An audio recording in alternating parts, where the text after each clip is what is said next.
আসসালামু আলাইকুম, শুভ সন্ধ্যা। যেখান থেকে আমার ভিডিও দেখছেন সকলকে আন্তরিক অভিনন্দন, শুভেচ্ছা ও ভালোবাসা। আমি মোহাম্মদ শিব্বির আহমেদ, চ্যানেল বাংলা 78 থেকে বলছি। মানব জমিনের একটি রিপোর্ট। বিএনপি জামাত দ্বন্দ্ব, নির্বাচন ইস্যু। বিএনপি জামাত দ্বন্দ্ব আরও প্রকাশ্যে। নির্বাচন দিনক্ষণ নিয়ে একসময় রাজনৈতিক দুই মিত্র বিএনপি ও জামাতের মধ্যে দূরত্ব আরও প্রকাশ্যে এসেছে। বিএনপি দ্রুত নির্বাচন আয়োজনে সরকারকে চাপ দিয়ে আসলো, জামায়াতে কিছু ভিন্ন কৌশলে। দলটি প্রয়োজনীয় অতি জরুরি সংস্কার প্রক্রিয়া শেষে নির্বাচন চায়, এই জন্য প্রয়োজনীয় সময় দিতে চায় সরকারকে। স্থানীয় সরকার নির্বাচন নিয়েও জামাত বিএনপির বিপরীত অবস্থানে। জাতীয় নির্বাচনের আগে বিএনপি কোনোভাবেই স্থানীয় নির্বাচন চায় না। জাতীয় নির্বাচনের আগে স্থানীয় নির্বাচন হলে আপত্তি নেই বলে জানিয়েছে জামায়াত। এছাড়া সংখ্যানুপাতের ভিত্তিতে আসন নির্ধারণের পক্ষে নিজেদের অবস্থান জানিয়েছে দলটি। বিএনপি এই ব্যবস্থার বিপক্ষে। নির্বাচন কমিশনের সঙ্গে গত রোববার বৈঠক করে বিএনপি।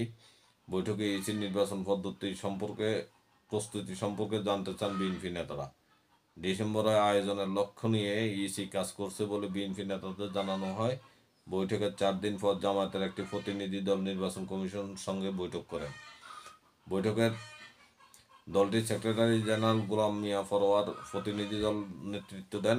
বৈঠকে প্রয়োজনীয় জাতীয় নির্বাচন, স্থানীয় সরকার নির্বাচন নিয়ে আলোচনা হয়। বৈঠক শেষে মিয়া গোলাম ফরওয়ার সাংবাদিকদের প্রশ্নের জবাবে জানান, প্রয়োজনীয় সংস্কার শেষে তারা নির্বাচন চায়। এছাড়া জনগণের আকাঙ্ক্ষা হলো জাতীয় নির্বাচন আয়োজনের আগে স্থানীয় নির্বাচন। জামাত এই আকাঙ্ক্ষাকে সম্মান করে। ওদিকে গতকাল এক সংবাদ সম্মেলনে বিএনপি মহাসচিব মির্জা ফখরুল ইসলাম আলমগীর জাতীয় নির্বাচন প্রসঙ্গে বলেন, যত দ্রুত নির্বাচন ততই রাজনীতি সহজ হবে। বাংলাদেশ স্থিতিশীল হয়ে আসবে। ইসির সঙ্গে সাক্ষাতে জামাতের সংখ্যানুপাতিক পদ্ধতিতে নির্বাচন চেয়েছে। এই বিষয়ে দৃষ্টি আকর্ষণ করা হলে ফখরুল বলেন, এটা আমরা পুরোপুরি বিরোধী, একেবারে জোরালোভাবে বিরোধী। আনুপাতিক নির্বাচনের কোনো ব্যবস্থাকে আমরা সমর্থন করব না, কারণ এখানকার মানুষ এটাতে অভ্যস্ত না। এরকম ভোটের প্রশ্নই উঠতে পারে না। জাতীয় নির্বাচনের স্থানীয় নির্বাচনের বিষয়ে জামাতের অবস্থানের বিষয়ে দৃষ্টি আকর্ষণ করা হলে মির্জা ফখরুল বলেন, জাতীয় নির্বাচনের আগে স্থানীয় সরকার নির্বাচন অনুষ্ঠান, এটাতেও আমরা একেবারে একমত নই। এটা তো সমস্ত রাজনৈতিক বিবেচনার দেশকে আরও ভঙ্গুর অবস্থায় নিয়ে যাওয়ার একটা পরিকল্পনা ছাড়া আর কিছু না। জাতীয় নির্বাচন কেন জরুরি তার ব্যাখ্যা দেন বিএনপি মহাসচিব। তিনি বলেন, নির্বাচনটা হওয়ার প্রধানত দুইটা কারণ। একটা হলো স্থিতিশীলতা ফিরিয়ে নিয়ে আসা, আর একটা হলো সুশাসন চালু করা। এখন তো সুশাসনের খুব সমস্যা হচ্ছে।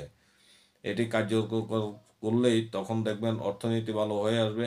একটা নির্বাচিত সরকার না না হলে এটাকে নিয়ন্ত্রণ করা কঠিন। জরুরি সংস্কারের পর ভোট চায় জামাত। বৃহস্পতিবার নির্বাচন কমিশনের সঙ্গে বৈঠক করে জরুরি সংস্কারের পর ভোট সংখ্যানুপাতিক হারে নির্বাচন পদ্ধতি চালু এবং আগে স্থানীয় সরকার নির্বাচনের দাবি জানিয়েছে জামায়াতে ইসলামী।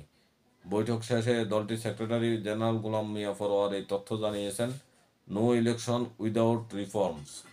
অন্তত নির্বাচন প্রক্রিয়ার সঙ্গে যেসব প্রতিষ্ঠান জড়িত সেগুলো সংস্কার করেই জাতীয় সংসদ নির্বাচন করতে হবে। তা না হলে নির্বাচন নিরপেক্ষ, অবাধ, সুষ্ঠু হবে না। পূর্বের 3টি নির্বাচন জনগণের যে ভোট দিতে পারেনি, আবারও একই ঘটনার পুনরাবৃত্তি ঘটবে। 2, হাজার হাজার ছাত্র জনতার জীবন এবং 30,000 ছাত্র জনতার রক্ত বৃথা যাবে। এই জন্য আমরা বলছি, শুধু নির্বাচন প্রক্রিয়া সুষ্ঠু করতে যেসব সংস্কার প্রয়োজন করতে হবে। আমরা সম্পূর্ণ রাষ্ট্রের সংস্কারের কথা বলিনি। এখানে অনেক ভুল বোঝার চেষ্টা আছে। তিনি জানান, সংস্কার করতে গেলে সময় লাগে, এটা সরকারের দায়িত্ব, কিন্তু অন্তর্বর্তী সরকার দায়িত্ব নির্বাচনকে নিরপেক্ষ করা। সেজন্য যতটুকু সংস্কার ন্যূনতম প্রয়োজন, তার জন্য যতটুকু যৌক্তিক সময় প্রয়োজন, জামায়াতে ইসলামী সে সময় দিতে প্রস্তুত আছে। এ ছিল রিপোর্ট। ভালো থাকবেন। আসসালামু আলাইকুম।